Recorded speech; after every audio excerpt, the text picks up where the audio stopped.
मित्र नमस्कार। आप सभी का मैं निर्माण आईएएस की तरफ से बहुत बहुत स्वागत करता हूं। ये निर्माण आईएएस का ऑनलाइन प्रोग्राम है। जो आज का सेशन हम लोगों ने रखा है वो आप देख भी पा रहे होंगे। एमपीपीएससी मेंस और उसका जो है इतिहास खंड और उसका परिचय और पाठ्यक्रम के बारे में चर्चा होगी। इतिहास के बारे में उसका एक परिचय, उसके बाद में उसका पाठ्यक्रम और कुछ उसके साथ में जो एक ट्रेंड एनालिसिस है उसके बारे में समझेंगे। रणनीति क्या हो इसके बारे में समझेंगे और इसके साथ में यदि आप एमपीपीएससी की तैयारी कर रहे हैं तो क्या क्या सावधानियां होनी चाहिए इतिहास खंड को तैयार करने के लिए, हम उसके बारे में भी डिटेल में समझेंगे। तो अगले 1 से 1.5 घंटे के लिए मेरे साथ जुड़िए और फिर इसके बाद में आपको ये एहसास होगा कि इतिहास कितना महत्वपूर्ण है और किस तरीके से इसको जो है तैयार किया जाए। सबसे पहले आप देखेंगे कि यदि हम अपनी परीक्षा योजना की बात करें, ये अपना इतिहास खंड जो है प्रथम प्रश्न पत्र में आता है और ये उसका खंड का है, मतलब सेक्शन ए है। कुल मिलाकर के 150 अंकों का पूरा विषय है जो आपसे एमपीपीएससी में पूछा जाता है। और इसके खंड बा में, जिसे मैं नहीं पढ़ाऊंगा, जिसे अशोक जी पढ़ाएंगे, ये 150 अंकों का भूगोल है। कुल मिलाकर के फर्स्ट पेपर जो आपका है जीएस का वो 300 मार्क्स का है और उसमें 150 अंक जो आपके हैं ये इतिहास खंड से पूछे जाते हैं। अब यदि इसके परीक्षा योजना के बारे में बात करें, प्रारूप के बारे में बात करें, किस प्रकार के प्रश्न पूछे जाते हैं, उस पर एक बार देखते हैं। खंड का में ये जो पूरी स्लाइड है ये आपके आयोग से ही मैंने कॉपी की है कि जिससे आपको कोई अंतर ना महसूस हो। इसके खंड का में कुल 5 यूनिट होंगे और उसमें से प्रत्येक जो आपका होगा यूनिट ये 30 अंकों का होगा। ठीक है, इस प्रकार से खंड का में 5 यूनिट होंगे और उसमें से प्रत्येक यूनिट आपका 30 मार्क्स का होगा। इस तरीके से आप देखेंगे कि कुल मिलाकर के 150 अंकों के प्रश्न आपसे यहां से पूछे जाएंगे। प्रत्येक खंड में आप देखेंगे 3 अंकों के 3 प्रश्न, 5 अंकों के 2 और 11 अंकों का 1 प्रश्न पूछा जाएगा। इस प्रकार से आयोग ने आपके प्रश्नों को जो है तैयार करेगा कि आप कुल मिलाकर के, यदि देखा जाए 3 अंकों का 3 है मतलब कुल मिलाकर के 9 मार्क्स हो गए ये। उसके बाद में 5 अंकों का 2 है तो ये कुल मिलाकर के 10 मार्क्स हो गए और यहाँ पर 11 अंकों का 1 है तो कुल मिलाकर के 11 मार्क्स और इस तरीके से 30 मार्क्स एक यूनिट से पूछे जाएंगे।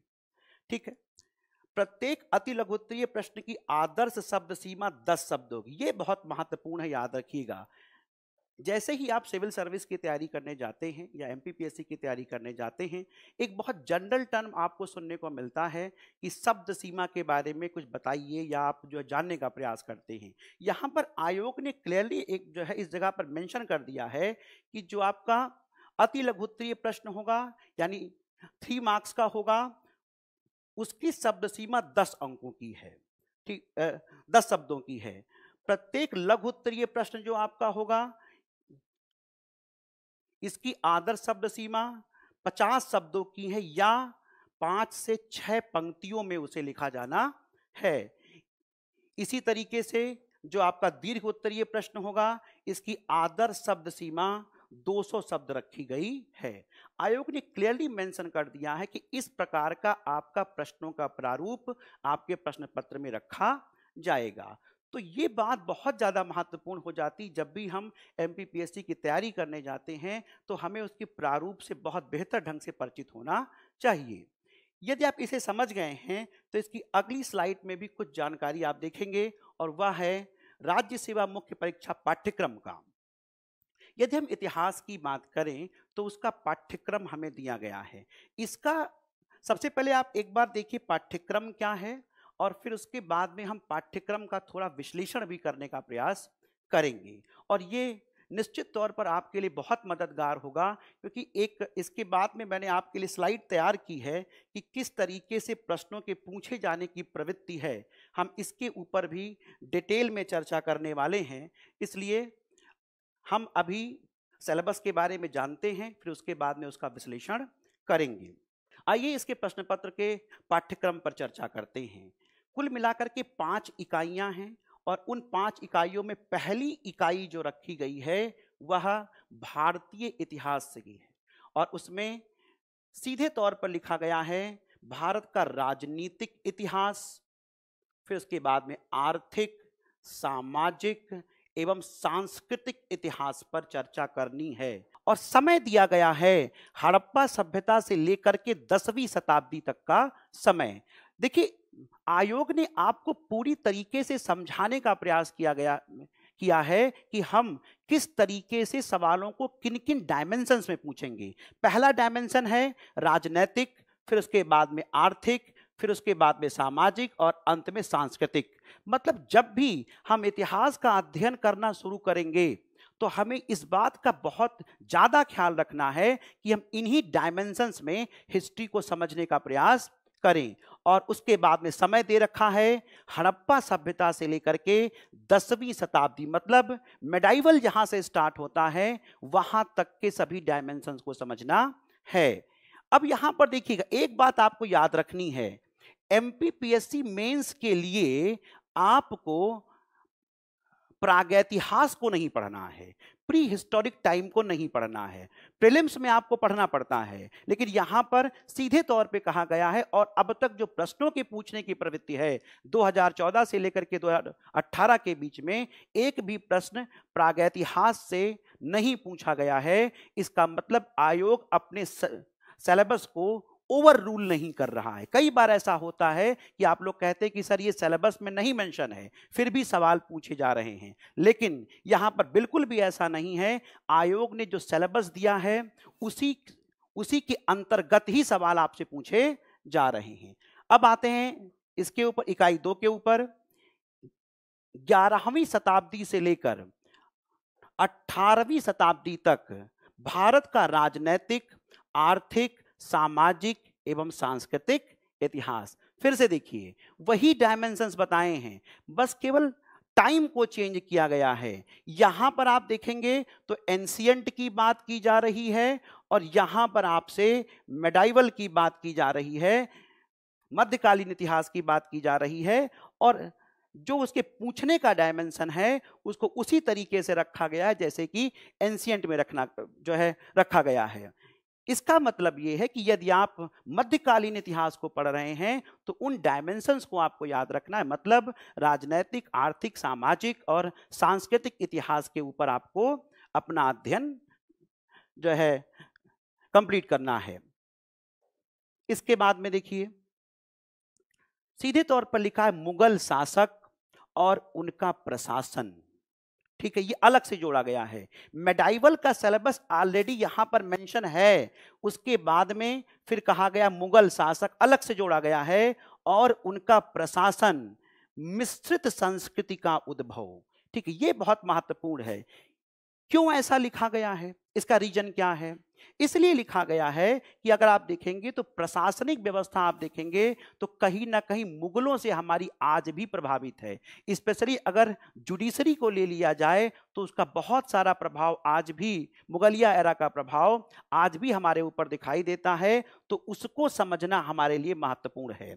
और उसके साथ में मिश्रित संस्कृति का उद्भव, जब से इस्लाम भारत में आया वो अलग अलग धर्मों से इंटरेक्ट कर रहा है और उसके मिश्रण से, जैसे अगर आप हिंदुस्तान को देखते हैं तो यहाँ पर हिंदुइज्म था, बुद्धिज्म था, जैनिज्म था और फिर इस्लाम बाहर से आया और उनके मिलने से एक नवीन प्रकार की संस्कृति का उदय हुआ जिसे हम इंडो इस्लामिक संस्कृति के नाम से जानते हैं। और उसी मिश्रित संस्कृति की बात कर रहा है, मतलब यहाँ पर इंडो इस्लामिक संस्कृति के बारे में चर्चा की जा रही है। तो ये अलग से जोड़ा गया है, इसके ऊपर हमें अलग से एम्फेसिस करना है, मतलब जोर देकर कहा गया है कि आप इसका अध्ययन करें।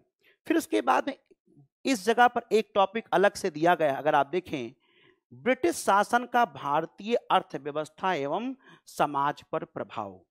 यहां पर इसको ऑर्डर में नहीं रखा गया। देखिए, यहां पर सिलेबस में थोड़ी सी कमी दिखाई देगी कि ये एक्चुअल में टॉपिक है मॉडर्न इंडिया का, लेकिन इसको लगाया गया है मेडाइवल इंडिया के साथ में। और जब हम इसका अध्ययन करेंगे तो इसको भी हम जाकर के कहाँ पे करेंगे, मॉडर्न इंडिया में करेंगे। और लेकिन फिर भी अगर आप देखेंगे सिलेबस में इसको मेडाइवल इंडिया के साथ में जोड़ करके रखा गया है। ब्रिटिश शासन, जब यहाँ पर ब्रिटिशर्स आए और उनका भारतीय अर्थव्यवस्था और उसके समाज पर क्या प्रभाव हुआ, इसके ऊपर हमें स्पेसिफिक रूप से अपनी तैयारी करनी होगी। आइए देखिए, यदि इसके आगे देखते हैं इकाई 3 में, तो ये सीधे तौर पर मॉडर्न इंडिया को इंडिकेट कर रहा है, बता रहा है कि मॉडर्न इंडिया का सिलेबस है। ब्रिटिश उपनिवेश के प्रति भारतीयों की प्रतिक्रिया, यहाँ पर ब्रिटिशर्स आ गए, उन्होंने अपनी नीतियां लागू की और उन नीतियों की प्रतिक्रिया स्वरूप यहाँ पर एक विद्रोह की परंपरा भी आपको दिखाई देगी, एक विद्रोहों की श्रृंखला भी दिखाई देगी। एक ऐसा समय आया कि जब उस ब्रिटिश परंपरा से हम उबने लगे और जब उनका शोषण इस हद तक हो गया कि आप देखेंगे कि जब वो असह्य होने लगा तो हम लोगों ने, भारतीयों ने उसके विरुद्ध में एक प्रतिक्रिया दी और उसे ही उपनिवेश के प्रति भारतीयों की प्रतिक्रिया के नाम से जाना जाता है। और उसमें अलग अलग मेंशन किया गया है कृषक, फिर उसके बाद में आदिवासियों का विद्रोह और उसके बाद में प्रथम स्वतंत्रता आंदोलन, मतलब पीजेंट अपराइजिंग हुई, कृषक आंदोलन हुए, आदिवासियों के विद्रोह हुए और उसके बाद में देखते हैं प्रथम स्वतंत्रता आंदोलन, मतलब यहाँ पर 1857 के विप्लव की बात की जा रही है, जो बड़ा एक विद्रोह हुआ था, जन विद्रोह हुआ था, उसकी बात यहाँ पर की जा रही है। आइए इसके आगे चलते हैं। उसके बाद में टॉपिक दिया भारतीय पुनर्जागरण, राष्ट्रीय स्वतंत्रता आंदोलन एवं इसके नेतृत्वकर्ता। यहां पर पुनर्जागरण का शब्द का इस्तेमाल जो सिलेबस में किया गया है वह 2 टॉपिक्स के लिए किया गया है। एक तो ये पूरे स्वतंत्रता आंदोलन को डिनोट कर रहा है कि जब से भारतीयों में जागरण हुआ और वो अपनी प्रतिक्रिया देने लगे, और उसके बाद में समाज सुधार आंदोलनों की बात इसी टॉपिक में की जाएगी। आइए देखते हैं कि राष्ट्रीय स्वतंत्रता आंदोलन एवं इसके नेतृत्वकर्ता, यहां पर स्पेशली आपको व्यक्तित्व के रूप में पढ़ना है कि वो कौन कौन से व्यक्तित्व थे जिनकी वजह से हमारा स्वतंत्रता आंदोलन बढ़ा और आज हम इस आज़ाद मुल्क में चैन की सांस ले रहे हैं, उनके बारे में हमें जानना है। प्रश्न भी पूछे जा रहे हैं, अभी मैं आपको दिखाऊंगा स्लाइड में कि किस तरीके से व्यक्तित्व के ऊपर अलग से प्रश्न आ रहे हैं, इसके बारे में हम लोग चर्चा करेंगे। इसके बाद में आप देखेंगे गणतंत्र के रूप में भारत का उदय, किस तरीके से देश आज़ाद हुआ, हमें एक मनोवांछित सफलता मिली बहुत लंबे समय से, यानी आप देखते हैं जवाहरलाल नेहरू के शब्दों में ट्रस्ट विथ डेस्टिनी कहा जाता है। आधी रात का मिलन जो था, एक हमने जो हमें आज़ादी प्राप्त हुई, आप उसको देखते हैं कि एक गणतंत्र के रूप में, रिपब्लिक के रूप में भारत का उदय हुआ। और फिर उसके बाद में एक प्रक्रिया शुरू हुई राज्यों के पुनर्गठन की। बहुत सारे राज्य अगर आप देखेंगे, जब देश आज़ाद नहीं था तो उसमें ब्रिटिश क्षेत्र भी था, उसमें देसी रियासतें भी थीं, उसमें अलग अलग प्रकार के प्रांत थे, राजनीतिक व्यवस्था चल रही थी। फिर उसके बाद में आप देखेंगे राज्यों के पुनर्गठन की प्रक्रिया शुरू हुई और फिर उसके बाद में स्पेशली लिखा है मध्य प्रदेश का गठन। मध्य प्रदेश के रेफरेंस में किस प्रकार से गठन की प्रक्रिया चली, हम उसके बारे में डिटेल में समझेंगे। हालांकि एक बात मैं आपको बता दूं कि एमपी का जो सिलेबस है, एमपी स्पेसिफिक सिलेबस है, वो आपको दूसरे सर या मैम पढ़ाएंगी और ये हमारे द्वारा आपको नहीं पढ़ाया जाएगा, लेकिन चूंकि सिलेबस का पार्ट है तो यहाँ पर मैं आपके लिए डिस्कस कर दे रहा हूँ। और फिर उसके बाद में गठन, स्वतंत्रता प्राप्ति और उसके पश्चात की प्रमुख घटनाएं। इसके बाद में देखते हैं इकाई 4 में मध्य प्रदेश में स्वतंत्रता आंदोलन। जो मेरा सिलेबस था, अगर आप देखें इंडियन हिस्ट्री का जो सिलेबस था, कल्चर छोड़कर, वो इकाई 3 तक ही है। हम जो बात करेंगे, जिसकी जो बात हमारी आपकी होगी, वो इकाई 3 तक का सिलेबस हमारे पास रहेगा। उसके बाद में आप देखते हैं मध्य प्रदेश में स्वतंत्रता आंदोलन, और फिर ये अलग से आपको एमपी हिस्ट्री के सिलेबस में पढ़ाया जाएगा। फिर उसके बाद में यूनिट 4 में एक चीज हमारे पास और है, वो है भारतीय सांस्कृतिक विरासत, और फिर लिखा है मध्य प्रदेश के विशेष संदर्भ में, और फिर उसके बाद में इंडियन कल्चर का सिलेबस जो दे रखा है, जो भारतीय संस्कृति को आपसे पढ़ना है, विरासत को आपको पढ़ना है, वो मैं आपको पढ़ाऊंगा।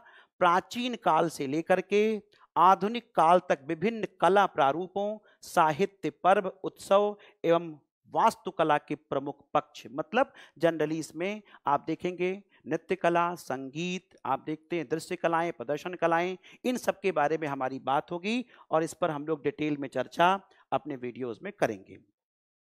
फिर उसके बाद में देखिए मध्य प्रदेश की प्रमुख रियासतें, ये स्पेसिफिक रूप से एमपी के लिए आपको पढ़ना है। विभिन्न रियासतों के नाम गोंडवाना, बुंदेली, ठीक है, बघेली, होलकर, सिंधियाज, भोपाल, और ये इन जो रियासतों के नाम दिए गए हैं प्रारंभ से लेकर स्वतंत्रता प्राप्ति तक आपको इसका अध्ययन करना है।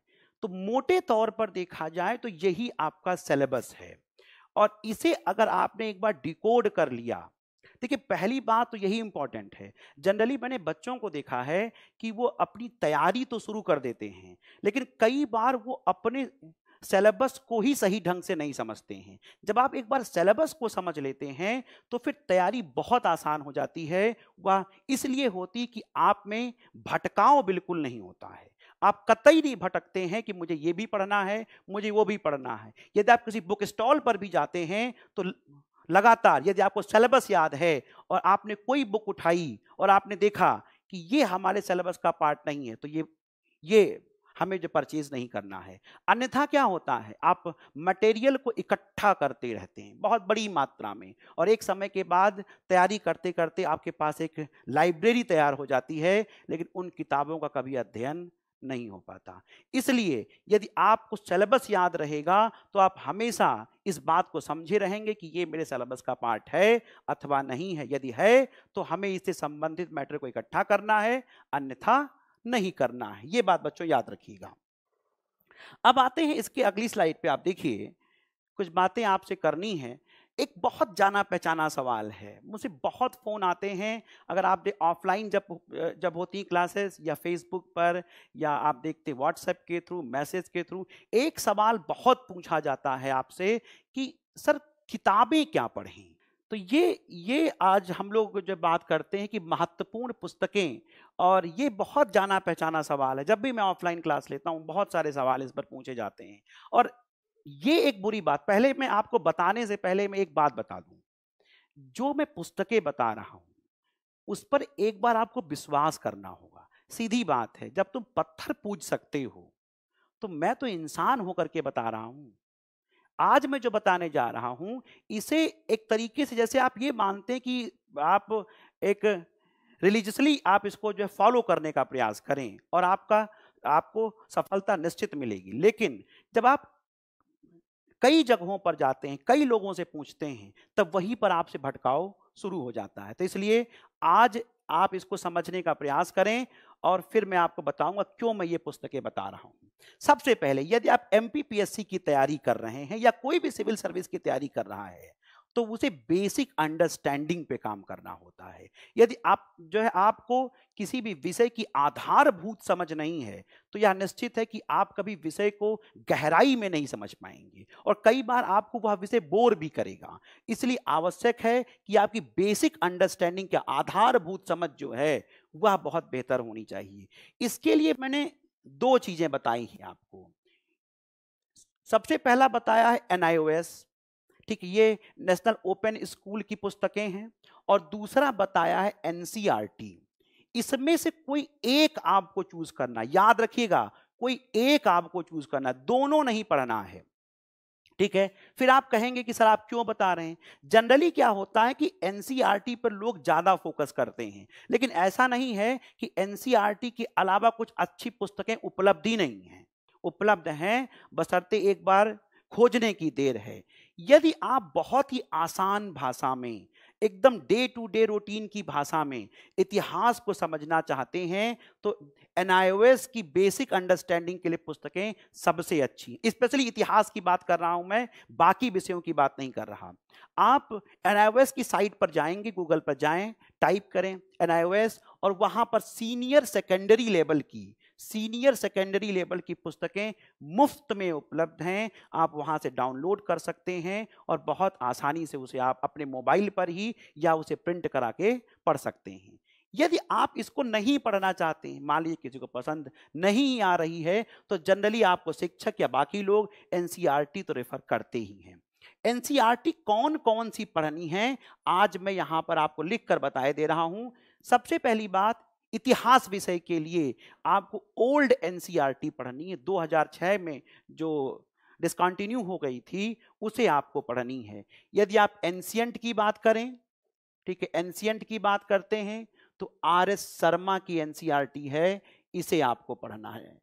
इसमें आपको नाम याद रखना है। लेकिन मैं एक प्रॉब्लम आपको बताए दे रहा हूं। देखिए, एनआईओएस में मैंने आपको बता दिया कि सीनियर सेकेंडरी लेवल की आप जाएंगे, वहां ऑप्शन मिलेगा, वहां से आपको डाउनलोड कर लेना है। लेकिन जब आप एनसीईआरटी पर आते हैं तो जो है एंशिएंट इंडिया में आर.एस. शर्मा की पुस्तकें पढ़नी है, आपको पुस्तक पढ़नी है। लेकिन इसमें थोड़ी समस्या है।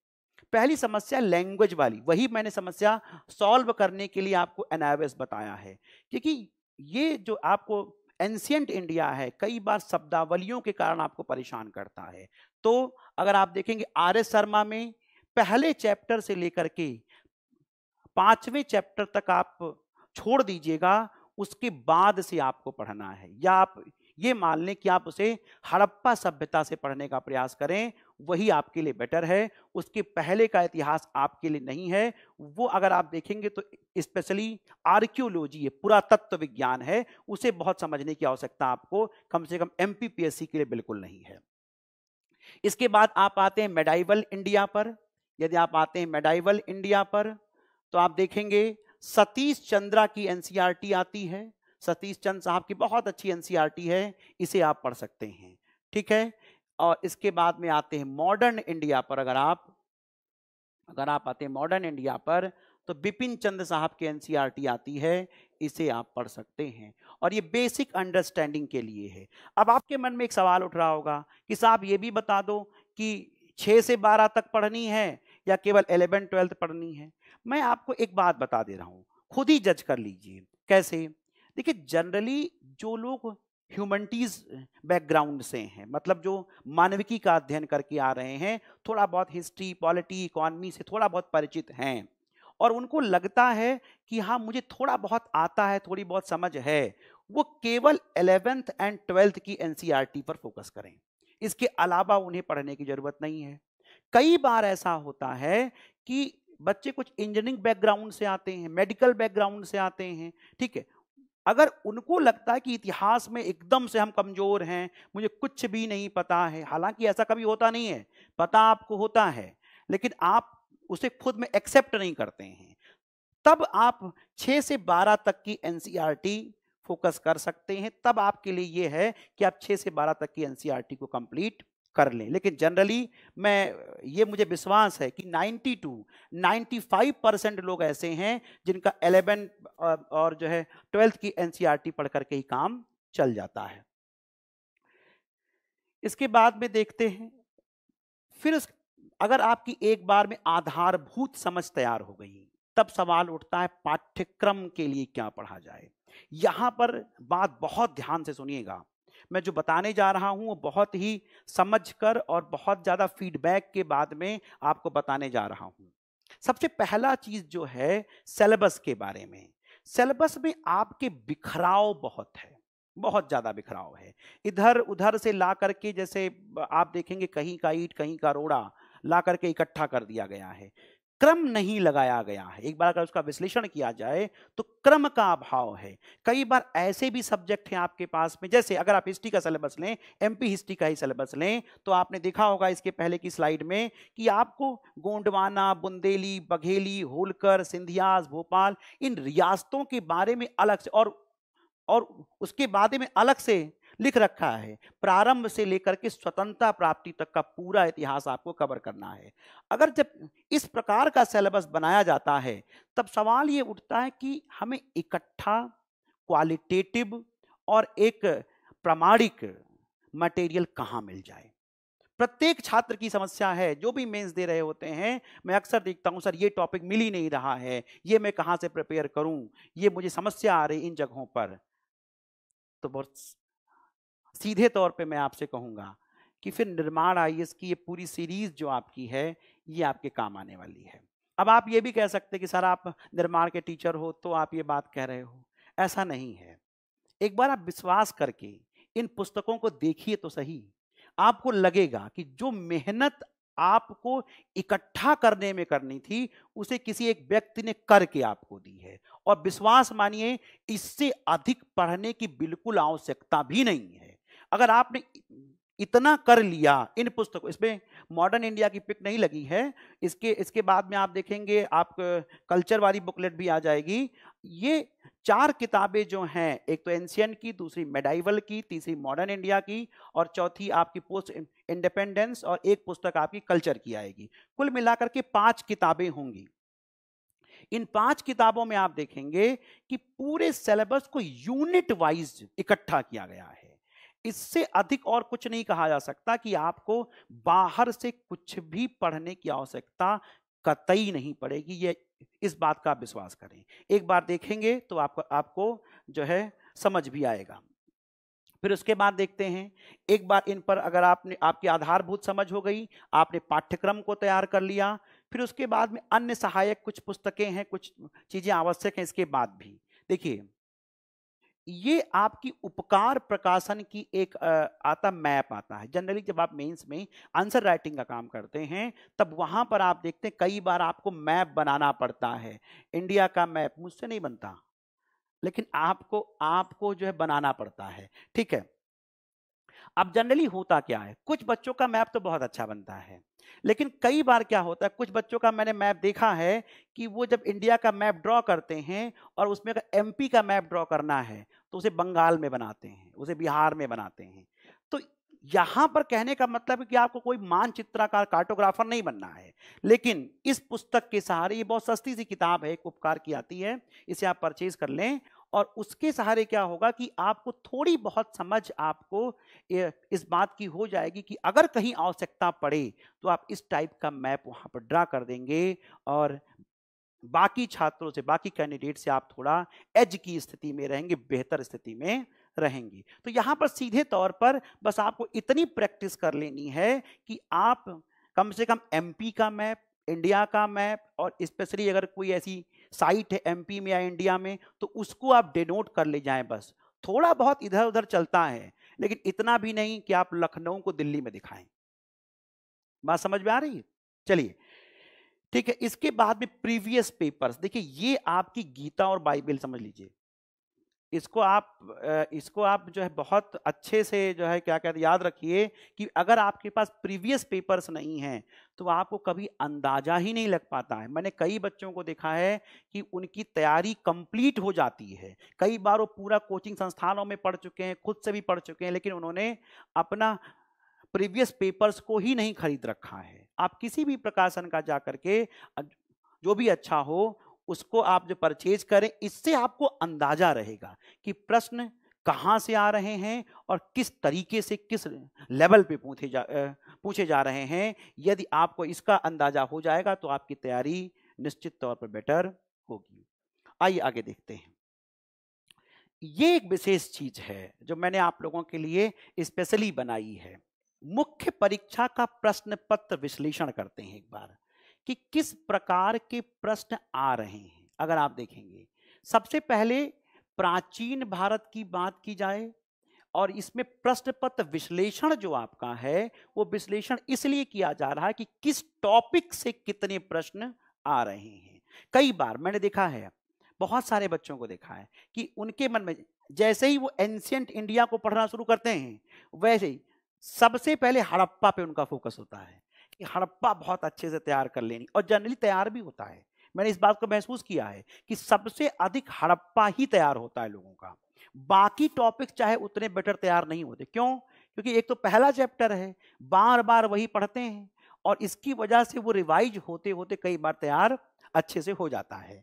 लेकिन अगर प्रश्न पत्र का विश्लेषण किया जाए तो एक बात देखिए, 2014, 2015, 2016, 2017 और 2018, ये 5 वर्षों का विश्लेषण है।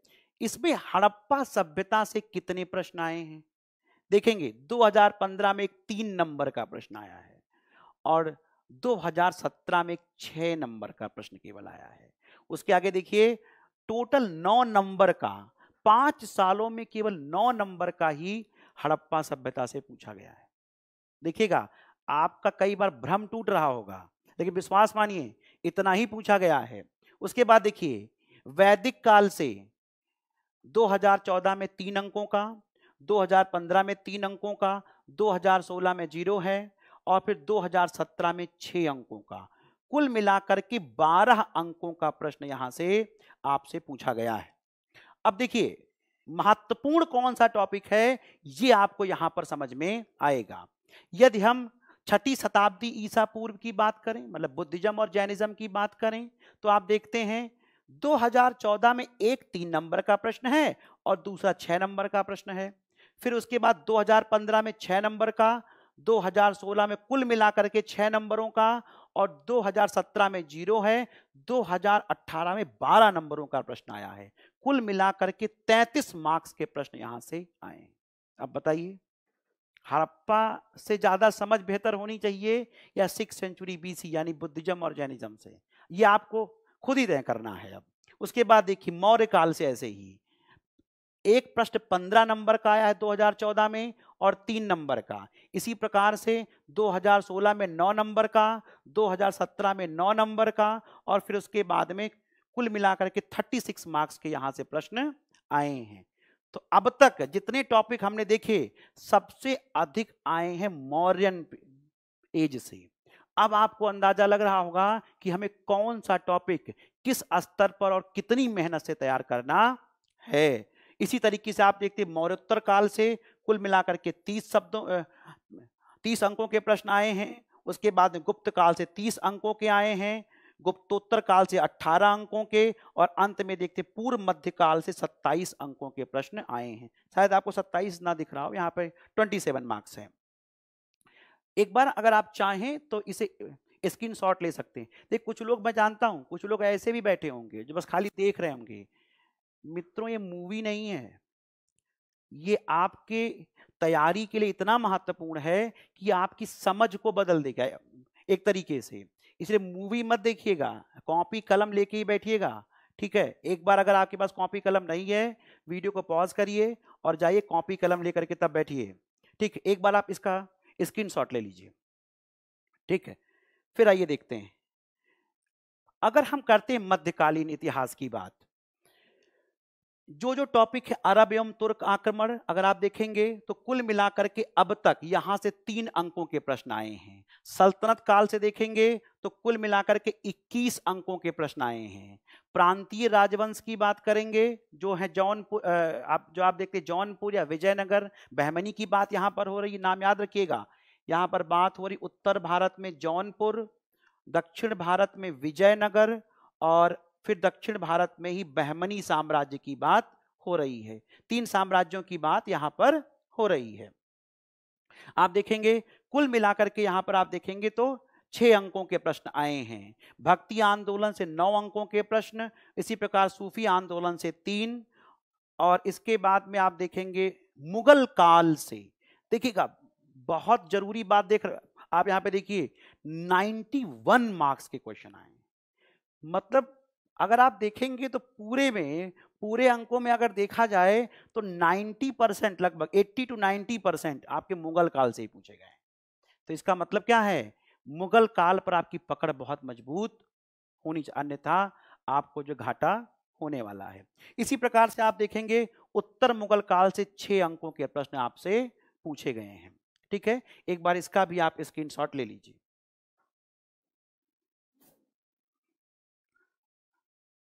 चलिए उसके आगे देखते हैं। यदि हम आधुनिक भारत की बात करें तो यहाँ बड़ा डाइवर्स सिलेबस है। यहाँ पर कई बार आप आरोप इसके ऊपर आयोग के ऊपर लगा सकते हैं कि कई बार सिलेबस से इतर प्रश्न भी पूछे गए हैं। एक आध सिर्फ आधुनिक भारत की बात हो रही, एंशियंट और मेडाइवल में तो स्ट्रिक्टली आयोग अपने सिलेबस पर ही रहा है। जितना मैंने अध्ययन किया एमपीपीएससी का पिछले जो 5-7 सालों में, मैं उसके आधार पे आपको बता सकता हूं कि बस खाली मॉडर्न इंडिया में थोड़ा सा आपको इधर उधर के प्रश्न मिल सकते, लेकिन एंशिएंट मेडाइवल में पर्टिकुलरली आपके सिलेबस पर ही फोकस किया गया है। देखिए कैसे ब्रिटिश विजय से कितने प्रश्न आए हैं। सिलेबस में ऐसा मेंशन कुछ नहीं है कि ये ब्रिटिश विजय है, ये मैंने अलग से आपके लिए बाइफरकेट किया है। अगर आप देखेंगे कुल मिलाकर के यहां पर 30 अंकों के प्रश्न आए हैं। मराठा साम्राज्य से 9 अंकों के प्रश्न आए हैं, जबकि मराठा अलग से मेंशन नहीं है आपके सिलेबस में, लेकिन फिर भी जब मैं आपको पढ़ाऊंगा मॉडर्न इंडिया तो वहां पर सिलेबस को अलग अलग तरीके से बाइफरकेट करके पढ़ाऊंगा, और पिछले प्रश्नों की प्रवृत्ति जैसी रही है, जो आने की प्रवृत्ति है, मैं उसके आधार पे आपको टॉपिक पढ़ाऊंगा कि कोई भी टॉपिक आपसे मिस ना होने पाए। ठीक है, एक बात और देखिएगा, ब्रिटिश शासन में अर्थव्यवस्था ये अलग से मेंशन है, और इसमें देखिए कुल मिलाकर के 33 मार्क्स के प्रश्न यहां से आपसे पूछे गए हैं। भारतीय प्रतिक्रिया आपके सिलेबस में मेंशन है, और कुल मिलाकर के 48 नंबरों के प्रश्न यहां से जो है आपसे पूछे गए हैं। समाज सुधार आंदोलन अगर आप देखते हैं तो आप देखते हैं इससे कुल मिलाकर के 24 नंबरों के, और स्वतंत्रता आंदोलन से 66 मार्क्स के प्रश्न पूछे गए। अब देखिए अपनी स्ट्रेटजी खुद ही बनानी है आपको। 2 टॉपिक बहुत महत्वपूर्ण है, 2 या 3 टॉपिक। पहला तो ब्रिटिश शासन में अर्थव्यवस्था, फिर उसके बाद में देखते हैं भारतीय प्रतिक्रिया, और फिर उसके बाद में स्वतंत्रता आंदोलन आपके लिए बहुत महत्वपूर्ण हो जाता है। इसके ऊपर आपकी बहुत गहरी समझ और पकड़ होनी चाहिए। उसके बाद देखिए भारत में प्रेस एवं शिक्षा अलग से बिल्कुल मेंशन नहीं है आपके सिलेबस में, लेकिन प्रश्न पूछा गया है वर्नाकुलर प्रेस एक्ट के रूप में, और यहां पर 3 अंकों के प्रश्न आपसे पूछे गए हैं, और ये कुल मिलाकर के भी 3 आपसे पूछे गए हैं। इसके बाद बात करते हैं भारत में राष्ट्रवाद की। इससे देखिए ये अलग से मेंशन नहीं, फिर भी आप देखते हैं 6 अंकों का प्रश्न यहां से। व्यक्तित्व के ऊपर अगर आप देखेंगे ये अलग से है आपके सिलेबस में, 24 अंकों का प्रश्न पूछा गया है। और आजादी के बाद भारत, शायद आपको दिख ना रहा हो, 15 मार्क का प्रश्न आप जो है आपसे पूछा गया है। तो ये प्रवृत्ति है अगर आप देखेंगे मॉडर्न इंडिया की, कि इस तरीके से आपसे प्रश्न पूछे गए हैं। तो ये जो एक एनालिसिस है ये आपको ये समझाता है कि आपको अपनी तैयारी किस दिशा में करनी है। यदि इसकी समझ हो जाए तो आधा काम तो आपका वैसे ही आसान हो जाने वाला है। तो इसे एक बार आप इसका भी स्क्रीनशॉट ले लीजिए, आधुनिक भारत का भी, जो आपके पास होना चाहिए। और जब एक बार आप इस दिशा में तैयारी करेंगे तो मैं आपको निश्चित तौर पे बता रहा हूं कि आपकी तैयारी बहुत अच्छी होने वाली है, और बहुत अच्छे अंक भी आपको मिलेंगे। आइए अपनी चर्चा को थोड़ा आगे बढ़ाते हैं। एमपीपीएससी में इतिहास खंड के लिए आवश्यक सावधानियां, उसके पहले मैं एक चर्चा आपसे और करना चाहता हूं सिलेबस के ऊपर, क्योंकि हमने आज कहा था कि हम पाठ्यक्रम का विश्लेषण करेंगे, और जब भी हम पाठ्यक्रम के विश्लेषण की बात करते हैं तो आइए देखते हैं कि इसका विश्लेषण एक बार कर लिया जाए। क्या क्या समस्याएं हैं आपके पाठ्यक्रम में। जब आप कहेंगे कि आप समस्याएं बताने, हाँ मैं समस्याएं बताने जा रहा हूं, उसी से वो रास्ता तैयार होगा कि हम इस समस्या का समाधान किस तरीके से करें। सबसे पहली समस्या जो आपके सिलेबस में है वो बहुत वेल डिफाइंड नहीं है, बहुत वेल डिफाइंड नहीं है, इतने अच्छे से डिफाइन नहीं किया गया है कि वस्तुतः सिलेबस में क्या है और क्या नहीं है। कई बार ऐसी आपको चूक महसूस होगी, लेकिन हम किसी को क्लेम नहीं कर सकते कि नहीं आपने हमको सिलेबस बनाकर नहीं दिया है, ठीक है। लेकिन फिर भी आप देखेंगे कि अगर ये बहुत डिफाइंड होता, ठीक है, कई बार आप देखते हैं कि एग्जामिनेशन में कई आयोग ऐसे हैं जो बहुत डिफाइंड सिलेबस की इतना ही आपको पढ़ना है, इस प्रकार का आपका सिलेबस नहीं है। इसलिए कई बार आप लोगों को हम जैसे या हम जैसे संस्थानों की आवश्यकता पड़ती है कि हम आपको बहुत बेहतर तरीके से वो भी समझा दें जो बिटवीन द लाइन है, जो आप अभी इस उम्र में नहीं समझ पा रहे हैं, ठीक है। डिफाइन देखिए, डिफाइन किस तरीके से नहीं, एक तो टॉपिक वाइज नहीं डिफाइन किया गया है, ये मैं आपको बताऊंगा कि किन किन टॉपिक्स को पढ़ना है, और दूसरा उसका ऑर्डर या क्रम भी बहुत सही नहीं है, क्रम बहुत बेहतर नहीं है कि अगर एक क्रम से सिलेबस होता है तो उसे पढ़ने का आनंद ही अलग होता है, इतिहास विकसित होता रहता है अलग अलग तरीके से।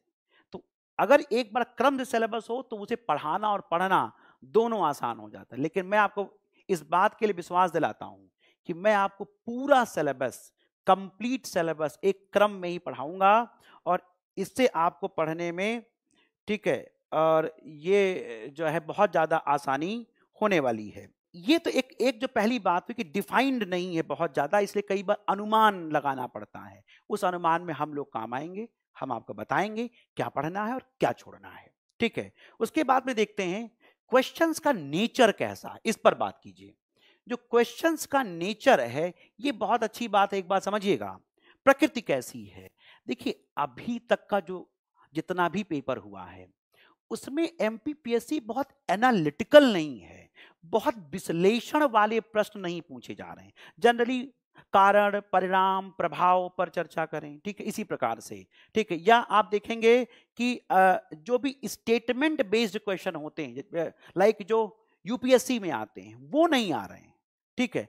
तो ये अभी आप देखेंगे हाल फिलहाल में जो पेपर हो रहे हैं वो अभी आसान है, और मेरी एक सलाह भी है आपको कि जल्दी से एमपीपीएससी पढ़ के निकाल लीजिए। आने वाले समय में अगर आप देखेंगे तो ये एग्जाम दिन ब दिन और कठिन होता जाएगा, क्योंकि जो मानव का स्वभाव है वो देखिए नए नए इनोवेशन या नए नए तरीके अपनाता रहता है, और एमपी कमीशन भी क्या करेगा, अपने आप को इनोवेट करेगा। और आज की डेट में मैं आपको विश्वास दिला सकता हूं एमपीपीएससी का सिलेबस सबसे इजी है तैयार करना। अगर आपने एक बार अच्छे से मेहनत कर ली, मैंने यूपी कमीशन का भी देखा है, हरियाणा का भी देखा है, पंजाब का भी, राजस्थान का भी, सबका देखा है। एमपी कमीशन का की तैयारी बनिस्बत सबके अभी आसान है। इसलिए एक मेरी सलाह है आपको कि अभी बहुत जल्द जो लोग हम लोग के साथ में हैं या नहीं भी हैं, जुड़े हुए हैं, मेहनत करके एमपीपीएससी को निकाल लें, अन्यथा दिन ब दिन कठिन ही होता जा रहा है, ठीक है। अगर इसके नेचर की बात करें तो एक तो सीधे प्रकृति के प्रश्न है, डायरेक्ट, और दूसरा क्या बताया आपको कि एनालिटिकल नहीं पूछा जा रहा है, बहुत विश्लेषण परक नहीं है कि आपको बहुत ज्यादा उलझा कर पूछा जाए। एक ऐसा साम्राज्य जिसके जो क्या कहते घोड़े 3 समुद्रों का पानी पीते थे, राजनीतिक व्यवस्था की चर्चा करें। अब इस प्रकार के प्रश्न आएंगे तो कई बार उलझाव होता है कि आपको कई बार अंदाजा ही नहीं लगेगा कि सातवाहनों की बात हो रही है। तो ये यहां पर जो बात है, ये एक बात आपको समझनी चाहिए कि अभी जो भी प्रश्नों का नेचर है वो बहुत डायरेक्ट है। एक और इंपॉर्टेंट बात मैं आपसे शेयर करता हूं, एक चीज जो आपके आयोग ने जोड़ी है वो है 3 मार्कर के प्रश्न, 3 अंकों के प्रश्न। अगर इसकी बात करें, ये बड़ा क्रूशियल है। आप देखेंगे कि प्रत्येक पेपर में दोनों खंड मिला करके 90 मार्क्स का आता है। ए और बी खंड अगर मिला, से अपने फर्स्ट पेपर में हिस्ट्री और ज्योग्राफी को मिला लें तो ये 90 मार्क्स का आता है, ठीक है। तो यानी कि 4 पेपर में 360 का हो गया। बहुत इंपॉर्टेंट, जिसका ये तैयार है उसका सिलेक्शन बहुत आसान हो जाता है फिर। तो एक बात याद रखिए कि अगर 3 अंकों वाले प्रश्न हैं तो यहां ना तो कोई विश्लेषण काम आएगा और ना ही कोई बहुत ज्यादा कॉन्सेप्ट काम आने वाला है। यहां केवल एक चीज काम आएगा सीधे शब्दों में, और वो है रट्टा। रटना पड़ेगा, जिसे आप जनरली रट्टाफिकेशन कहते हैं कि हाँ रटेंगे खूब सारा, ठीक है। तो यहां पर थोड़ा, ठीक है, बाकी आयोगों की प्रकृति क्या है, यूपीएससी की प्रकृति क्या है, एक अलग मुद्दा है। लेकिन अगर आप देखेंगे एमपीपीएससी की तैयारी कर रहे हैं तो रटने में थोड़ा तो हुनर होना चाहिए। इसीलिए देखिए गर्ल्स के रिजल्ट बढ़िया आते हैं, रटने में ठीक ठाक होता है उनका, ठीक है। तो यहां पर अगर आप देखें तो अभी भी 3 अंकों के प्रश्न की प्रकृति के कारण आपको, अब उसे आप कई बार रटना भी कह सकते हैं या कई बार उसे, ठीक है, मेमोराइज, या आप कह सकते हैं कि हम उसे बार बार पढ़ लें। इसके ऊपर हम चर्चा करेंगे अभी आगे, ठीक है। तो वो शब्द मैंने ऐसे ही इस्तेमाल कर लिया, ठीक, आगे चलिएगा। दूसरी बात क्या है कि यदि हम 3 अंकों की बात करें तो यहां पर रटने की थोड़ी आवश्यकता है, और दूसरी बात करें तो आपके प्रश्नों का या जो क्वेश्चंस का पूल है वो पूल बड़ा होना चाहिए। पूल का मतलब यहां ये है कि देखिए 3 अंकों वाले सवाल एक चैप्टर में से, मान लीजिए हम हड़प्पा की बात करते हैं, हड़प्पा में अगर आप जनरली देखेंगे लॉन्ग आंसर वाले प्रश्न, या उसके बाद में आप देखते हैं शॉर्ट आंसर वाले क्वेश्चंस, इनकी थोड़ी सीमा है कि जनरली अगर आप हड़प्पा से देखेंगे लॉन्ग आंसर का कोई प्रश्न बन रहा है तो वो उसके उद्भव से बन जाएगा, उसके कल्चर से या सांस्कृतिक पक्ष से बन जाएगा, पतन से बन जाएगा, मतलब बहुत स्कोप नहीं कि 10-15 टाइप के बनेंगे, 25 टाइप के बनेंगे। ठीक इसी तरीके से आप देखेंगे 60 आंसर वाले प्रश्न हैं तो वहां पर क्या होगा, उसके समाज से, ठीक है, उसकी बांट माप प्रणाली है, या उसके क्या कहते पतन के ऊपर छोटी कोई जो टिप्पणी पूछ ले रहा है, इस प्रकार के प्रश्न। ठीक है, लेकिन 3 अंकों वालों की तो प्रश्नों की एक बहुत लंबी फहरिस्त है, वहां पर प्रश्नों की संख्या बहुत ज्यादा हो जाती है। तो वहां पर क्या करना है, आपके प्रश्नों का या उसकी जानकारी का पूल बड़ा होना चाहिए। और सीधे शब्दों में कहूं, जिसका पीटी बढ़िया तैयार है, प्रीलिम्स बढ़िया तैयार है, उसका 3 अंक वाला भी बढ़िया तैयार होता है। तो याद करिएगा, याद रखिएगा कि प्रीलिम्स भी बहुत अच्छे से तैयार होना चाहिए। हम इसके ऊपर भी बात आगे करेंगे। उसके बाद अगर बात की जाए एक अन्य महत्वपूर्ण बात, जिसके ऊपर खूब चर्चा आगे भी हम लोग करेंगे, बहुत से बच्चों के कमेंट आ रहे हैं sir writing skill, writing skill. अब पहले दिन से पहली ही क्लास है, उस पर राइटिंग स्किल के ऊपर चर्चा मत कराइए।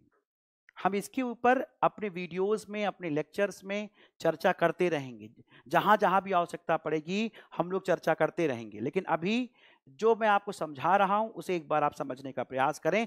ये निश्चित है कि हम बताएंगे प्रत्येक लेक्चर में, जो आपको लेक्चर मिलेगा उसमें प्रतिदिन जो आपको लेक्चर मिलेगा उसमें कुछ ना कुछ ऐसे प्रश्न 3 अंकों वाले, ठीक है, 5 अंकों वाले और 11 अंकों वाले अलग से डिस्कस किए जाएंगे। इसीलिए कि एक तो पूरा टॉपिक पढ़ाने के बाद में हम इस प्रकार के प्रीवियस ईयर के क्वेश्चन, और फिर उसके बाद में आप देखेंगे कि जो संभावित प्रश्न हैं हम उनके ऊपर भी चर्चा करेंगे। ठीक है, कुछ लोगों के कमेंट आ रहे हैं कि सर 3 अंकों वाले प्रश्न हम लोग कहां से तैयार करें।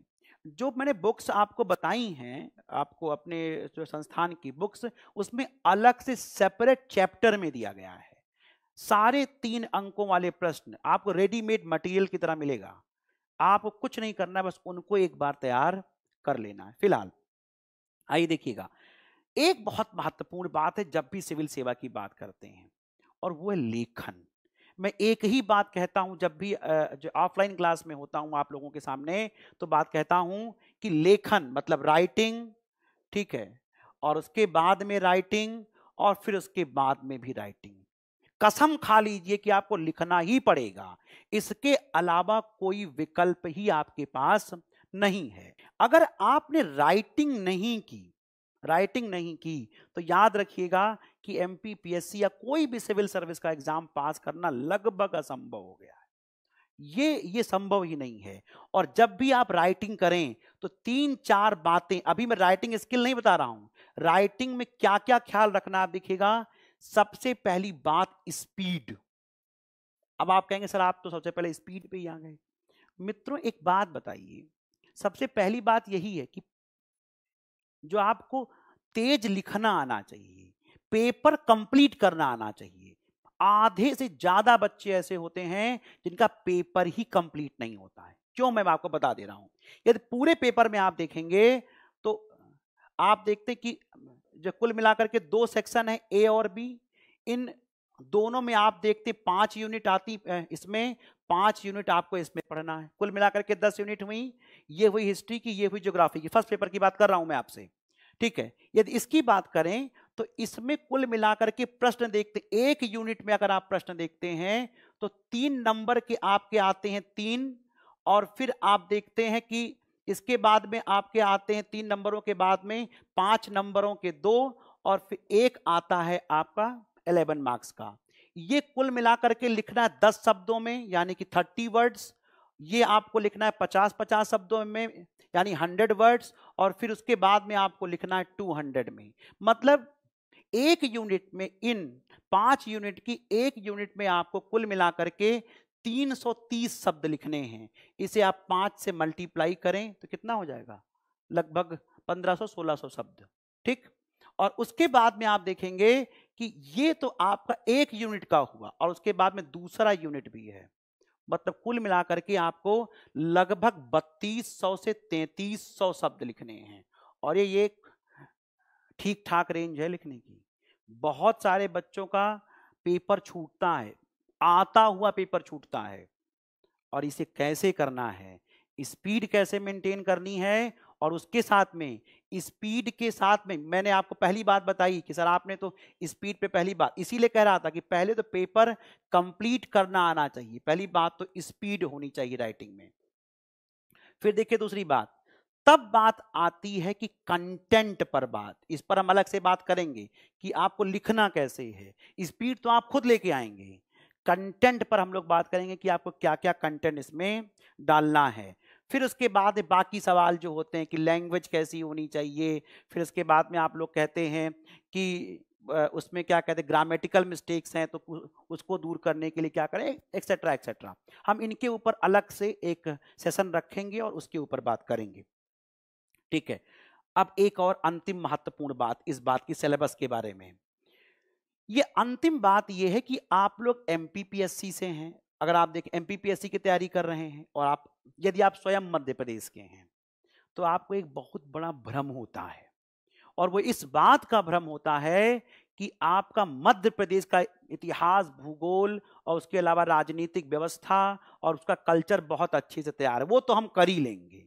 ये जो इग्नोर करने वाली बात है कि नहीं वो तो हमारा हो जाएगा, हम जानते हैं, हम तो सिंधिया को भी जानते हैं, ज्योतिरादित्य जी को जानते हैं, हम इसके अलावा बाकी लोगों को भी जानते हैं।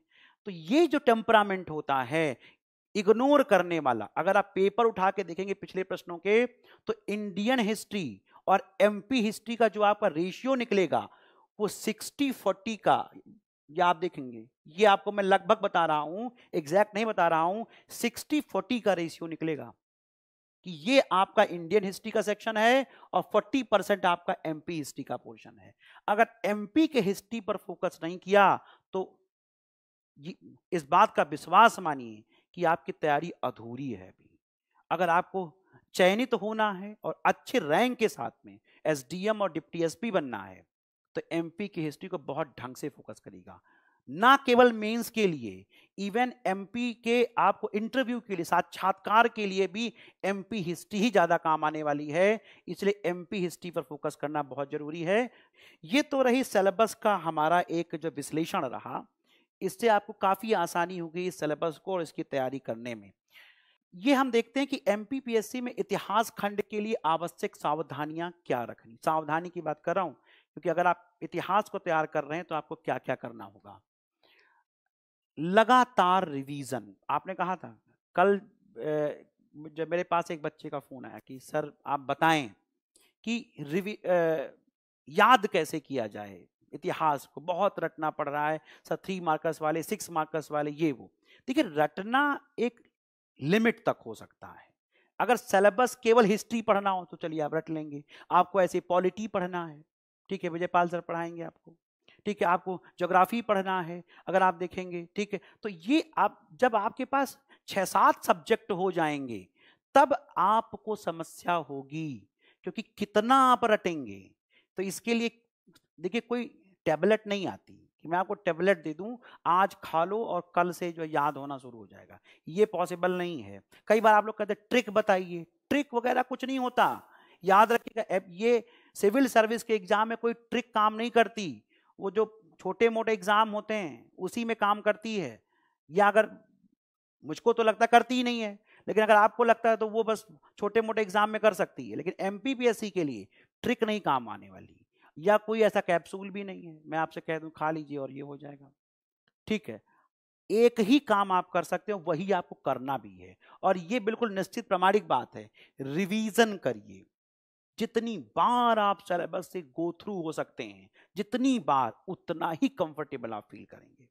ठीक है, उसके बाद देखिए चयनित सामग्री का अध्ययन। एक बात है कि आज हम लोग जुड़े तो जरूर हैं इंटरनेट से, आनंद भी बहुत आ रहा है, अच्छा तो बहुत लग रहा है, ठीक है, लेकिन फिर भी एक बात मैं आपको बताऊं कि इस इंटरनेट ने या इन सुविधाओं ने एक समस्या बहुत बड़ी पैदा की है। इतने पढ़ाने वाले हैं, इतने ज्यादा, और उसके साथ में पढ़ने वाले से अधिक तो पढ़ाने वाले हैं। और उसके बाद में आप देखिए कि इतना ज्यादा मटेरियल आपको मिलेगा कि हर एक संस्थान, बहुत सारे संस्थान के नोट्स, पब्लिकेशन के नोट्स, ये 3 मार्कर, 6 मार्कर या बाकी चीजें, कि आप कई बार उनको इकट्ठा करते जाते हैं और एक समय के बाद में आपको ही देख के लगता है हाय मैं इसे कैसे कर पाऊंगा। तो ये अगर अगर आप ये कर रहे हैं तो ये बहुत आत्मघाती कदम है, सुसाइडल है ये।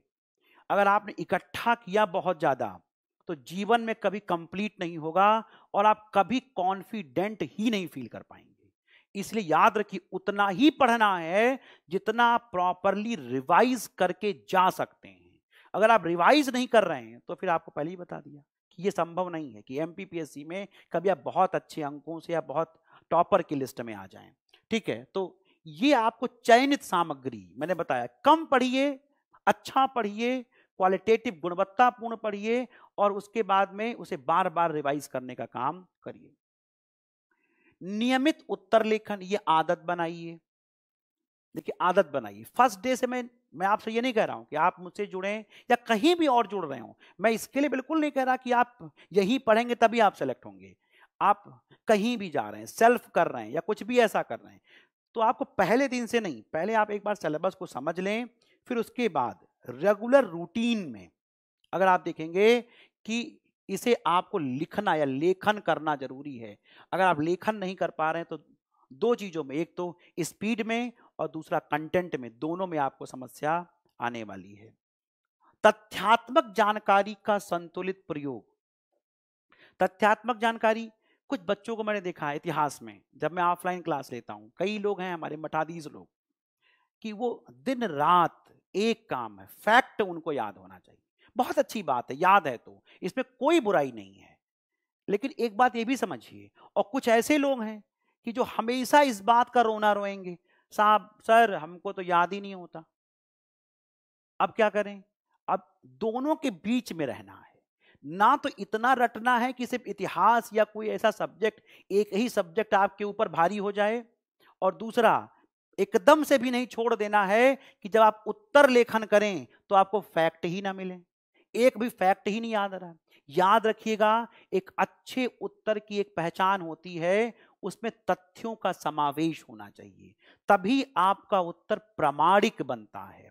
अगर आप अपने उत्तर को प्रामाणिक बनाना चाहते हैं तो निश्चित तौर पर आपको कुछ तथ्य याद करने पड़ेंगे। लेकिन कुछ लोग क्या करेंगे, इतनी ज्यादा फैक्ट डालेंगे कि पूरा आंसर लगेगा कि वो मैथमेटिक्स का आंसर है, ऐसा भी नहीं, ठीक। लेकिन कुछ लोग उसे एकदम से फैक्टलेस कर देंगे, तब आपको लगने लगता है कि ये तो कोई इसमें जो है क्या कहते हैं प्रामाणिक चीज जो है लिखी ही नहीं गई है। इसको याद रखना, एक संतुलन बनाकर आपको संतुलित तरीके से अपने उत्तर में जो है तथ्यों का प्रयोग करना चाहिए। मध्य प्रदेश का अनिवार्य अध्ययन बताया ही आपने चर्चा की, क्यों महत्वपूर्ण है। 60 और 40 का रेशियो मैंने आपको बताया था, ठीक है।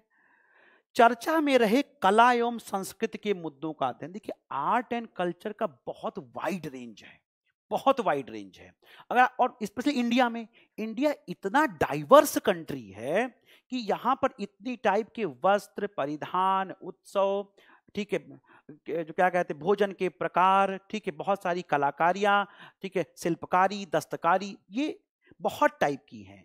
सवाल जनरली वहां से पूछा जाता है जो चीजें चर्चा में रही होती हैं, ठीक है। जैसे मान लीजिए आपके यहाँ पर एक पुरस्कार दिया जाता है, तानसेन पुरस्कार, आप लोगों ने नाम सुना होगा, ठीक है, तानसेन पुरस्कार। लता मंगेशकर सम्मान दिया जाता है। या आपके यहाँ पर देखिए मैंने आपको बताया है कि आपके यहाँ पर चंदेरी साड़ियाँ बहुत फेमस हैं, ठीक है।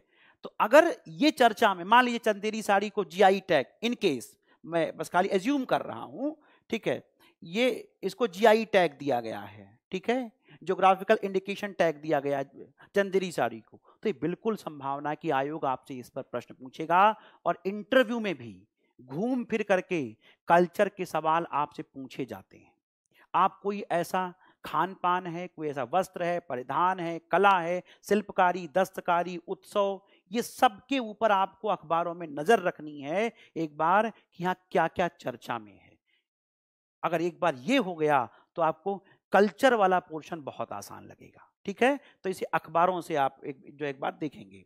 शब्दावली पर विशेष ध्यान, स्पेशली एंशिएंट और मेडाइवल इंडिया में शब्दावली पर विशेष ध्यान आपको, अगर आप हिस्ट्री का जो खंड देख रहे हैं तो आपको विशेष ध्यान रखना है। क्यों? कई बार प्रश्न केवल शब्दावली से आ जाते हैं। जैसे आ गया सिंपल सा एक शब्द लक्षणाध्यक्ष। ठीक है, लक्षणाध्यक्ष क्या है? अब ये सवाल देखिए, इस सवाल इस पर बेस्ड नहीं है कि कोई प्रश्न पूछा गया, ये केवल एक क्या टर्मिनोलॉजी है। लक्षणाध्यक्ष क्या था? मौर्य काल में एक जो है अधिकारी का नाम था। ठीक है, इसके बाद आ गया कौड़ी। कई बार आप लोगों ने सुना होगा ना कि अरे भाई तुम्हारी 2 कौड़ी की औकात है, सुना होगा आप लोगों ने। ठीक है, कौड़ी। अब आप कहेंगे अब ये क्यों पूछ लिया यहां पर? ये एक जो मुद्रा के रूप में अगर आप देखेंगे कि जो क्या कहते हैं, लगभग पूर्व मध्यकाल के आसपास अगर आप देखेंगे या गुप्त काल के आसपास आप देखेंगे, कौड़ी का इस्तेमाल होता था किसके तौर पर? मुद्रा के तौर पे इसे इस्तेमाल किया जाता, छोटी मुद्रा के तौर पे इस्तेमाल किया जाता था। ठीक है, तो इस प्रकार के शब्द जो हैं, जो शब्दावली हैं, इनके ऊपर भी आपको एक बार फोकस करके रखना है और इन्हें अलग से समझने का भी प्रयास करते रहना है। जो ना समझ पाए हम लोग उसके साथ में चर्चा करनी है। शब्दावली पर विशेष ध्यान आपको बता दिया, और फिर मानचित्र निर्माण का अभ्यास। आपको बताया था किस तरीके से मैप की प्रैक्टिस आपको थोड़ी बहुत होनी चाहिए। ठीक है, अगर आपको कहीं भी, जैसे मान लीजिए आप 1857 की बात कर रहे हैं और आप उसकी विभिन्न विद्रोह के केंद्रों की बात कर रहे हैं, तो आपने सिंपल सा एक मैप खींचा और उसमें उसके बारे में क्या किया, आपने बता दिया कि यहाँ यहाँ पर दिल्ली और आगरा और अलग अलग जगहों पर इस जगह विद्रोह हुए। तो थोड़ा सा अच्छा लगता है कि हाँ, लड़का कुछ इनोवेट कर रहा है और उन जो है लोकेशंस को समझने का काम कर रहा है। तो ये हमारी बात रही कि हमारी रणनीति जो इतिहास खंड के लिए और आवश्यक सावधानियां क्या होनी चाहिए। अब एक बहुत जनरल बात ये कि एक बहुत जाना पहचाना सवाल है कि सर हम तैयारी कैसे करें, हम तैयारी कैसे करें। ये बहुत, जैसे कई बार मैंने बच्चों को देखा फोन करते ही या व्हाट्सएप पर या फेसबुक पर जहां भी मिलते हैं या जो कई बार रास्ते में, सर ये बता दो तैयारी कैसे करें। ये इतनी छोटी बात नहीं है, इसे कुछ एक मिनट में नहीं बताया जा सकता। इसके लिए अलग सेशन या अलग से मिल करके या बैठ करके ही आराम से जो है चर्चा हो सकती है। या अगर आप कभी ग्वालियर निर्माण आपका आना हो तो एक बार आप संजय सर से मिलें, वो आपको डिटेल में इसके बारे में जो बताएंगे और बहुत तबीयत से आपको समझाएंगे कि किस तरीके से क्या रणनीति होनी चाहिए। क्या हम लोग उपलब्ध हैं वहाँ पर, तो आप हम लोगों से बात कर सकते हैं। ठीक है, मतलब बहुत ईजिली जो लोग मुझसे जो है ये कमेंट कर रहे हैं कि सर जो नंबर या मुलाकात या मिलना, ये सब आप जो है अगर क्या क्या दिल्ली में हैं या हम वहाँ पे ग्वालियर में हैं तो वहाँ पर आकर के संस्थान में जाकर के आपकी जो भी शंकाएं हैं तैयारी को लेकर के, इसका समाधान किया जाएगा बहुत आराम से। आप हमारे छात्र हैं या नहीं हैं तब भी आपका समाधान होगा। ठीक है, यदि रणनीति की, क्या रणनीति होनी चाहिए इन जनरल, देखिएगा सबसे पहले आपको बताया मैंने इसलिए स्टार्टिंग में, आप अपने पाठ्यक्रम की समझ को बेहतर करें, बहुत बेहतर से एकदम गीता, बाइबल, कुरान, ठीक है, और गुरु ग्रंथ साहिब की तरह इसको रट जाइए। और कोई तरीका नहीं है। अगर ये नहीं पता है तो मैं आपको निश्चित तौर बता रहा हूं कि आप हमेशा कुछ ना कुछ मिसिंग महसूस करेंगे कि कुछ तो मैंने मिस किया है, कुछ तो मैंने छोड़ा है। तो इसे मैंने क्या बताया कि इसे आप गीता, कुरान, बाइबल और गुरु ग्रंथ साहिब की अवेस्ता की तरह आप इसे एकदम रट मारिए। उसके बाद फिर क्या होगा कि आपको यह आसान लगेगा कि हमें क्या पढ़ना है और क्या नहीं पढ़ना है। ठीक है, तो सबसे पहला गुरु तो आपका पाठ्यक्रम है, आप इसको समझ लें। कई बार मैंने देखा है कि पूरी तैयारी, कई बार लोग सेलेक्ट हो गए हैं, मैंने ऐसा भी देखा है, और उनको सर सिलेबस, हमारे पेपर का नाम क्या है। एक बार मैं एक सेमिनार में गया और सेमिनार में किसी बच्चे ने पूछ लिया उस जो व्यक्ति से, सिलेक्टेड कैंडिडेट से, यूपीएससी में सिलेक्ट हुए थे, कि सर फर्स्ट पेपर को क्या कहते हैं, मुझे याद नहीं, और उनको भी नहीं याद था। कई बार ऐसा भी हुआ है। लेकिन वो एक क्या लक है कि हाँ उनका हो गया। तुम इसे जो ये मान के मत चलना कि तुम्हारा भी बिना याद किए हो जाएगा।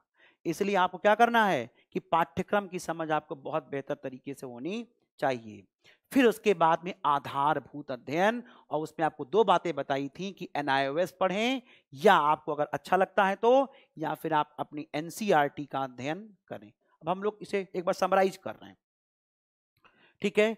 फिर उसके बाद में जब आपकी ये दो चीजें हो जाएं, तब आप क्या करेंगे, अपने पाठ्यक्रम का जो आपका सिलेबस है उस सिलेबस का विस्तृत और गहन अध्ययन करें। सारे टॉपिक्स को ढूंढ करके बुक से कहीं से भी जहां से आपको पढ़ना है, आपने जो भी मटेरियल इकट्ठा किया है या जहां से भी आप जो पढ़ रहे हैं उस पूरे पाठ्यक्रम को आप जो है गहन अध्ययन करने का काम करें। जब इतना काम हो जाए तब उसके बाद उत्तर लेखन। अब जनरली क्या फर्स्ट डे से सर बताइए आंसर राइटिंग कैसे करनी। अभी मैं आपसे कह दूं कि आप बताइए कि मौर्यकालीन जो है व्यापार वाणिज्य पर टिप्पणी करें, तो आप फर्स्ट डे से क्या टिप्पणी करेंगे जब आपको पता ही नहीं है। तो इसका मतलब क्या है कि एक बार जब पाठ्यक्रम की थोड़ी बहुत भी समझ हो जाए और आप थोड़ा बहुत अध्ययन कर लें तो उस टॉपिक से जुड़े प्रश्नों को आप सॉल्व कर सकते हैं, उस पर उत्तर लेखन कर सकते हैं। ठीक है, उत्तर लेखन करने का काम आपको करना है, और ये प्रश्न पत्र की मांग के अनुसार जैसा डिमांड आयोग कर रहा है उसी तरीके से हमें क्या करना है, प्रश्न पत्र का जो है अपना उत्तर लेखन का अभ्यास करना है। और उसके बाद में यदि आप किसी अच्छे संस्थान की टेस्ट सीरीज ज्वाइन कर लें, या आप खुद ही अपने प्रश्नों का कोई क्वेश्चनायर हो या प्रीवियस पेपर्स हो, उनको टाइम बाउंड मैनर में लिखने का काम करें, स्टॉप वॉच लगा कर कि हाँ मुझे 3 घंटे में ये 2 पेपर कंप्लीट करना है। जनरली आप टेस्ट सीरीज का सहारा लें, वहाँ नए प्रश्न होते हैं, कई बार आयोग के जो जो जो है क्या कहते आए हुए प्रश्न हैं वो हम लोग डिस्कस किए होते हैं, तो वहाँ पर आपको समस्या ये होगी कि आपको पता रहेगा तो एक्चुअल जज आप नहीं कर पाएंगे अपने आप को। तो वहाँ क्या करें, टेस्ट सीरीज का सहारा लें और फिर उसके बाद में टाइम बाउंड मैनर में लिखने का काम करें, और ये बहुत बेहतर तरीके से तब आपकी एक बहुत जनरल स्ट्रेटजी आपके साथ में होनी चाहिए। ठीक है, तो ये तो एक बहुत सामान्य सी जानकारी रही आपकी। फिर उसके बाद में देखिए हमारी रणनीति क्या होगी। हम टॉपिक की आधारभूत समझ पे पहले काम करेंगे। सबसे पहले हम कुछ भी पढ़ाएंगे, जैसे मैं हिस्ट्री आपको पढ़ाऊंगा, कंप्लीट हिस्ट्री मेरे पास है, ठीक है, मैं आपको पढ़ाऊंगा पहले लेक्चर में। दूसरे लेक्चर में मैं आपको समझाऊंगा कि हिस्ट्री, जैसे आप मानिए कि आपको हड़प्पा सभ्यता पढ़ाना है तो पहले एक स्ट्रक्चर बनाएंगे, एक स्टोरी के फॉर्म में, कहानी की तरह, जो आपका डर है वो सुन करके निकल जाए। जब एक बार आप कहानी की तरह उसको सुन लेंगे तो आपके मन का जो डर है कि इतिहास मुझे समझ में नहीं आता, वो दूर हो जाएगा। और जब वो एक बार दूर हुआ तो फिर सब्जेक्ट तो बहुत रुचिकर लगने वाला ही है। ठीक है, अब इसके बाद की मैं आपको बताऊंगा कि जो हम लोग पीपीटी के माध्यम से जुड़ रहे हैं, देखिए ये इस तरीके से सब कुछ बड़ा इंटरेक्टिव होने वाला है। हम इसके माध्यम से जुड़ेंगे और ये जब भी मैं आगे आपकी क्लासेस लूंगा तो इसी पीपीटी के माध्यम से आपको हर एक चीज में समझाऊंगा। ठीक है, संबंधित विषयों का अध्ययन कंप्लीट कराया जाएगा आपको, कोई भी टॉपिक नहीं छोड़ना है। हर एक टॉपिक के ऊपर विस्तृत चर्चा, परिचर्चा, आपके फीडबैक के बाद चर्चा, और जो भी उसके बाद सवाल उठ रहे हैं आपके मन में वो लाइव आकर के हम लोग आपके सवाल लेंगे हर सब्जेक्ट में, और जो है जिससे आपके सभी शंकाओं का समाधान होता रहे। आयोग की मांग के अनुसार प्रश्नों पर चर्चा होगी, जिस प्रकार से आयोग डिमांड कर रहा है उसी तरीके से हम आपको आए हुए प्रश्न पहले, फिर उसके बाद संभावित प्रश्न, हम उसका एक कंप्लीट जो प्रैक्टिस कराने का प्रयास करेंगे कि आप क्या करें, एक रेडीमेड मटेरियल की तरह अपने एग्जामिनेशन में कंफर्टेबल होकर के जाएं। ठीक है, 3 और पिछले वर्ष के प्रश्नों का अध्ययन, 3 अंक के प्रश्नों को अधिक से अधिक अभ्यास, ये हम अपने क्लासरूम में ही कराएंगे, आपको वीडियो लेक्चर में ही कराएंगे। ठीक है, कि आप इसमें बहुत ज्यादा, क्योंकि इसमें मार्क्स बहुत जो है अच्छे मिल जाते हैं। इवन अगर 90 मार्क का प्रश्न आ रहा है एक पेपर में, अगर आपने अच्छा किया, आपने अच्छे से लिखा हर एक चीज पर, तो 80 to 85 तक भी इसमें जनरेट किया जा सकता है। तो ये एकदम मैथमेटिक्स की तरह इसमें नंबर मिले, कंप्लीट नंबर मिलेगा। इसलिए क्या करना है, इस पर हम लोग बहुत सारी चर्चा कर लेंगे और जो समझ लेंगे। उत्तर लेखन पर विशेष बल अपने टेस्ट सीरीज के माध्यम से यहां पर समझा करके, संभावित प्रश्न दे करके हम खूब सारा लिखवाने वाले हैं। और जब एक बार हम खूब सारा लिखवाएंगे तो निश्चित तौर पर आप अपने एग्जामिनेशन में बहुत सही ढंग से तैयार होकर के जाएंगे।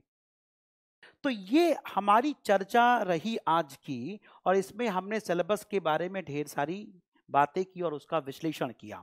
आप सभी अपना ख्याल रखें, कोविड का माहौल है और इसमें अपनी सुरक्षा का, अपने परिवार वालों का ख्याल रखें और अपनी तैयारी को नए जोश और ढंग से करते रहें।